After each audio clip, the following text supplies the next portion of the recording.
Milan Kašanin i Dejan Medaković vodili su jednom prilikom razgovor o crkvi i opstanku srpskog naroda.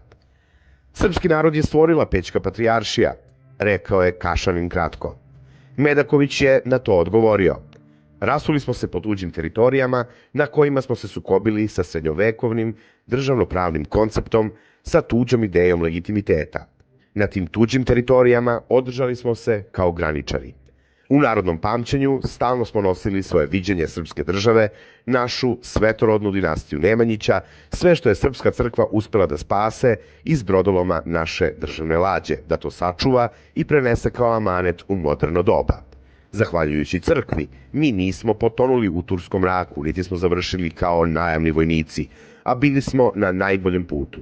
U Rusiji u 18. veku upravo smo tako završili, pretopljeni u domorodačko stanovništvo. U Austriji od brze asimilacije štitila nas je vera, u Rusiji te barijere nije bilo.